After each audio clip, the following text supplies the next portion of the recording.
गीताया पुस्तकं यत्र नित्यपाठश्च वर्तते तत्र सर्वाणि तीर्थानि प्रयागादीनि भूतले। যেখানে নিত্য গীতা পাঠ হয়, প্রয়াগ আদি সমস্ত তীর্থ সেই স্থানে অবস্থান করে। আসুন আমরা গীতা পাঠ করি। পঞ্চম অধ্যায় ১বিংশতি শ্লোক, কর্ম সন্ন্যাস যোগ। বাহ্য স্পর্শে সশক্তাত্মা বিন্দতাত্মনি যৎ সুখম স ব্রহ্মযোগ যুক্তাত্মা সুখম অক্ষয়ম অশ্নুতে। অনুবাদ: সেই প্রকার ব্রহ্মবিদ পুরুষ কোন রকম জড় ইন্দ্রিয় সুখভোগের প্রতি আকৃষ্ট হন না, তিনি চিৎগত সুখ লাভ করেন। এইভাবে ব্রহ্মে যোগযুক্ত হয়ে তিনি অক্ষয় সুখ ভোগ করেন।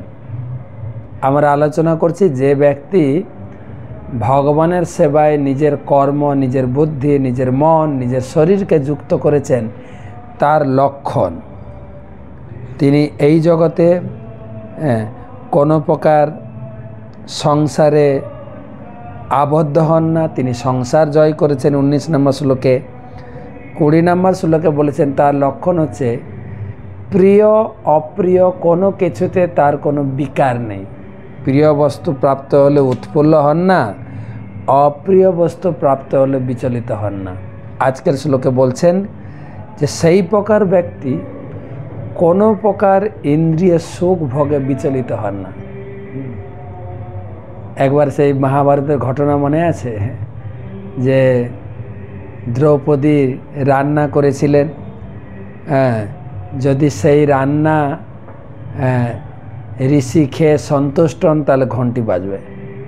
এক ঋষিকে তিনি আহ্বান করেছেন। দ্রৌপদী অনেক প্রকার পদ রান্না করে সাধু সেবা দিয়েছেন, আর সাধু কী করেছে, সব গুলিয়ে একসঙ্গে প্রসাদ পেয়েছেন।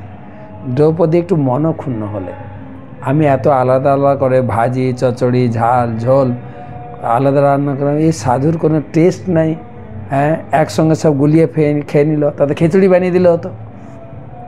তো মনে মনে তিনি কল্পনা করেছেন যে সাধুর সম্বন্ধে এরকম একটা মনের দ্বারা তিনি চিন্তা করেছিলেন। তখন তার সাধু সেবার ঘণ্টি বাজেনি। যদি যুধিষ্ঠির মহারাজ অবাক হলেন, কৃষ্ণ বললেন কি হলো, ঘণ্টি কেন বাজলো না? তখন বললেন দ্রৌপদীকে জিজ্ঞাসা করো, ও মনে মনে নিশ্চয় সাধু সম্বন্ধে কিন্তু মন্তব্য করেছে। তখন দ্রৌপদী স্বীকার করলেন।